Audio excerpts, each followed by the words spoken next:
So, meron pala akong gustong i-share sa inyo. Na-request lang to sa akin. Nabigyan ko to ng review sa fake and, fake versus original. Ito siya. And, matagal na to. Una to natapos. Meron akong part 1, part 2, and part 3. Meron ako nasabi sa part 1 na FDA approved siya. Pero hindi siya FDA approved. Sorry. Pero sa part 2, kaya parang magkapara sila sa part 1 dahil nga binawi ko yung sinabi ko na hindi siya FDA approved. Sa part 3 naman ay may final ako nun after 1 month. So ngayon, meron nag-request nito. Bigyan ko naman daw ng fake and original to. Sabi ko siyang fake siya. Pero sa mga makukulit pa rin na gusto mag-take nito dahil nga hindi siya FDA approved pero maganda yung resulta nito sa mga nagtitake. Ganda pa rin ang resulta nila. Nakakailang bottle sila. So, meron bang 30 gummies pa to? Yes, meron 30 gummies. Sinasabi ng ibang seller 30 gummies kung fake bande. Pero iilan lang kasi nilalabas ng 30 gummies. Pero first priority nila kasi yung 60 gummies talaga. Kaya konti lang lumalabas ng 30 gummies. So, ngayon, kahit fake to, papaliwanag ko pa rin. So, mga sa nagtatanong ng fake, kung ano yung itsura, ayan, dito muna tayo sa bottle. Dahil ito lang yung meron ako, wala yung strawberry. Yung strawberry ay kulay pink. So, sa strawberry muna tayo. Sa strawberry, pink siya. Hindi siya yung parang maputlang pink. Ayan. May maputlang pink. Ayan. Yung original naman, yung pink na pink. Parang hindi naman super pink. Parang light pink na parang maputi. Ganon. So, halimbawa, ito yung lagayan niya. Tapos, strawberry. Nakalagay rito, strawberry flavor. Wala siya nakalagay na bilog dito. Tapos, mapapansin nyo, ay yung nature glow niya, ay hindi siya yung dark green. May dark green kasi dito. Just, titignan nyo sa spelling. I mean, yung sa glow niya, sa G-L-O-W. Mapapansin nyo naman, iba yung pagka-letter niya. Dito ay glutathione collagen. Dapat yung kulay niya, katulad nito, halimbawa sa strawberry kaya ito, dark yung kulay na pinakaganto niya.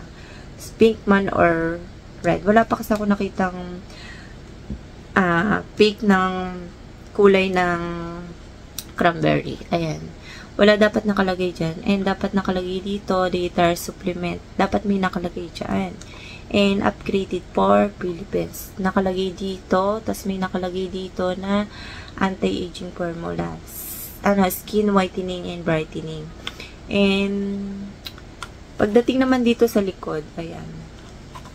May nagtatanong ng warning. Talagang may warning talagang nakalagay dyan. Tapos nandito yung pinaka-warning. Bawal siya sa bata, pregnant. At meron ka naman condition sa heart or high blood ka or what. Magtanong ka muna sa doktor lalo na sa mga gusto mag-take lang ka, makikita nila sa mga nagte-trending. Magtanong muna sa doktor and ayun. So, lalo sa preggy, bata man, or breastfeeding ba, tanong muna. Tsaka yung sulat dito ay hindi siya malalaki. Ayan, ganito yung itsura niya. Dapat ganito yung itsura niya. Maliliit ang sulat niya, hindi siya malalaki. Dapat suggested use, meron siya nakalagay dyan na naka-red siya. Tsaka ito yung ingredients na naka-red din. Meron kasing lumabas na nakita ko lang yun, hindi ko siya na-screenshot. Hindi ko na kasi siya mahanap. Na straight lang siya na malalaki talaga siyang letter. Tsaka wala siyang ganito. Ayan. And basta ito yung nakalagay dito. Ayan. Wala yung nakalagay dito bilog. Tsaka dapat may nakalagay dito na nature glow. Yung iba wala na nakalagay. Yung iba may ibang nakalagay dyan. Ayan. And pagdating dito sa likod, nandito naman yung ingredients. Tsaka yung expiration. Tsaka yung manufacturing date. Nandiyan naman. Tsaka walang nakalagay dito made in Korea or made in what. And marami kasing ginagamit na model to. Yung product na to, halos i-promote, parang edit na lang sa mga doctors, mga artista, ini-edit nila, sa mga kamay nila, ini-edit talaga nila. Ngayon, parang nakita ko ata to na parang basta yun, makikita nyo naman siya sa TikTok na isa daw tong fake. Kasi wala ka naman makikita dito, made in Korea daw siya. Sinasabi ng seller na made in Korea. Wala naman nakalagay dito, or made in USA. Wala siya nakalagay, as in walang nakalagay. Nakalagay upgraded for the Philippines. saan siya galing? Oh, saan siya galing? Kaya yung iba, pinagtatanggol nila, bakit sa akin may nakalagay na gano'n? Ba't sa'yo wala? Kaya hindi natin alam kung ano yung pinaka-ano. Malay mo, pick nga yung nasa loob nito. Malay mo, ano lang siya. Candy lang talaga siya. Naka-indicate lang talaga na with glutathione nga siya. Meron siyang vitamin C, D, D, P, B6, B12. Hindi natin alam, di ba? Eto kasi, na-late ko na siya na check sa, halos parang na budol ako nung time na nabili ko to. As in, parang na-check out ko talaga. As in, ayan, 200 plus to nung nabili ko to, nung time na yun. And yung kulay nito, kulay pula. And masarap naman siya. Namis.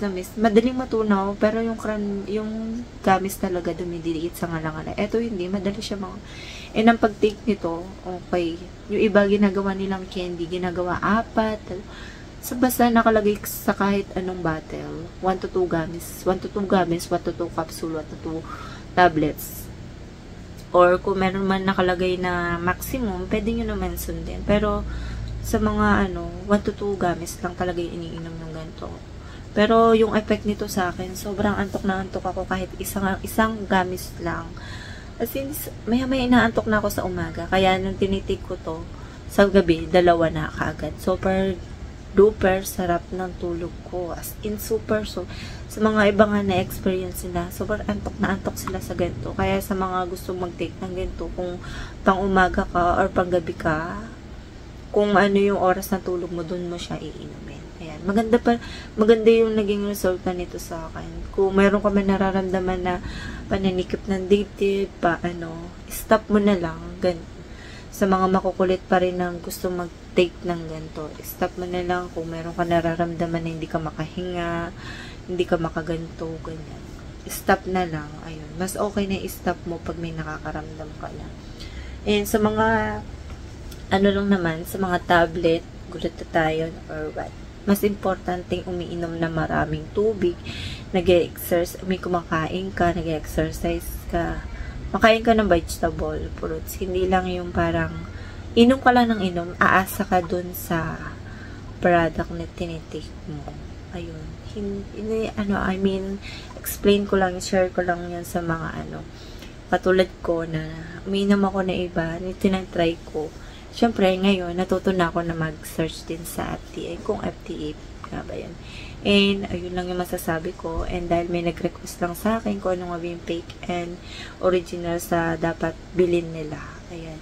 And, ginawan ko lang siya na review dahil na-request lang sa akin. Pero, hindi na ako bumibili nito sa gusto mong bumili. Ayan. Ayun yung tamang, ito yung tama. Ayan. Ayan yung tama. Tama. Huwag ibibili ng wala at ibang kulay at may nakadagdag pa dito. Mag-search muna bago kayo pumili kung ano nga ba yung mga nakalagay dito bago mo na magbudol, diba? Marami nang lumalabas mga product na hindi FTF. And see you next time. Bye!